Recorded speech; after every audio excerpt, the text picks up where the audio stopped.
নমস্কার বন্ধুরা, আমার রান্নাঘরে সকলকেই স্বাগত। আজকে আমি ছানার সন্দেশ বানাবো। ছানার সন্দেশ বানাবার জন্য আমি এখানে 1 কিলো ছানা নিয়েছি আর নিয়েছি 500 গ্রাম চিনি। ছানাটাকে প্রথমে আমি ভালো করে স্মুথে নেব। ছানাটাকে ভালো করে স্মুথে নিয়ে ছানার সন্দেশ বানালে সন্দেশগুলো খেতে ভীষণই টেস্টি হয়। ছানাটাকে ভালো করে স্মুথে নেওয়ার পর আমি কড়াইয়ের মধ্যে ছানাটাকে নিয়ে নিয়েছি। এর মধ্যে আমি এখন চিনিটাকে দিয়ে ভালো করে ছানার সাথে মিশিয়ে নেব। আমি এখানে 500 গ্রাম চিনি দিয়েছি। তোমরা চাইলে এর থেকে কমও দিতে পারো, আবার বেশিও দিতে পারো। দেখো, ছানার সাথে চিনি ভালো করে মাখিয়ে নিয়েছি। উনানে কড়াই বসিয়ে দিয়েছি। এখন আমি ছানার সন্দেশ বানাবার জন্য পাক তৈরি করে নেব। অনবরত নাড়াচাড়া করে নেব, না হলে নিচেতে লেগে পুড়ে যেতে পারে। চিনি সম্পূর্ণভাবে গলে গেছে, সেই জন্য এটা একটু ঝোল মতো হয়ে গেছে। এটাকে আমি একদম ঘন করে নেব। দেখো, এটা ভালো মতো ফুটতে শুরু করেছে এবং অনেকটা ঘনও হয়ে গেছে। আর একটু ঘন করে নেব। সন্দেশ বানাবার মতো তৈরি হয়ে গেছে। এখন আমি এটাকে উনান থেকে নামিয়ে নেব।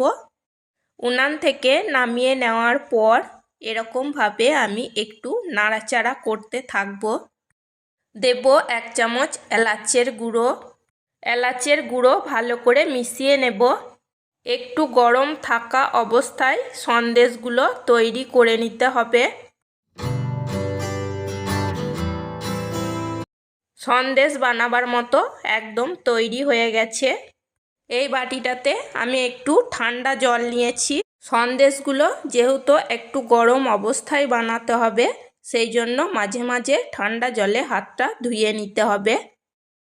এখানে আমি একটা সুতির কাপড়কে জলে ভিজিয়ে জলটা চেপে বের করে নিয়ে পেরে নিয়েছি, কারণ এর ওপরই আমি ছানার সন্দেশগুলো তৈরি করে নেব। হাতে করে একটু করে নিয়ে গোল করে নিয়ে এই সুতির কাপড়ের ওপর একটু ওপর থেকে ফেলে দেব। তোমরা চাইলে একটা ছাঁচের সাহায্যে ছানা সন্দেশগুলো তৈরি করে নিতে পারো। আমার ছানার সন্দেশ বানানো যদি তোমাদের ভালো লেগে থাকে, তাহলে আমার চ্যানেলটিকে সাবস্ক্রাইব করবে, লাইক করবে, বন্ধুদের সাথে শেয়ার করবে আর আমার পাশে থাকবে।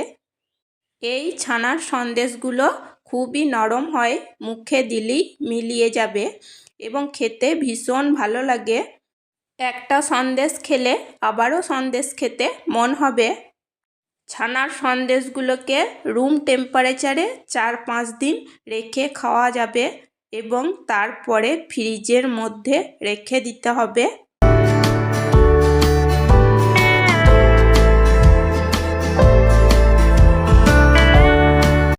এখন আমি সন্দেশগুলোকে তুলে নেব।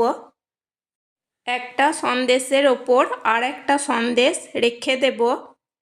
দেখো, সন্দেশটা কত সুন্দর হয়েছে। এটা খেতেও ভীষণ টেস্টি হয়। আমরা এই সন্দেশটাকে মন্ডা মিঠাইও বলে থাকি। তৈরি হয়ে গেছে ছানার সন্দেশ। এই ছানার সন্দেশ বানানো খুবই সহজ। তোমরা একবার বাড়িতে বানিয়ে দেখতে পারো। আর আমার ছানার সন্দেশ বানানো তোমাদের কেমন লাগলো অবশ্যই কমেন্টের মাধ্যমে জানাবে। লাইক করবে।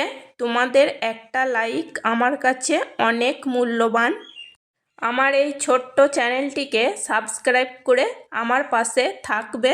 শুরু থেকে শেষ পর্যন্ত ভিডিওটিকে দেখার জন্য আর আমার সঙ্গে থাকার জন্য তোমাদেরকে জানাই অসংখ্য ধন্যবাদ।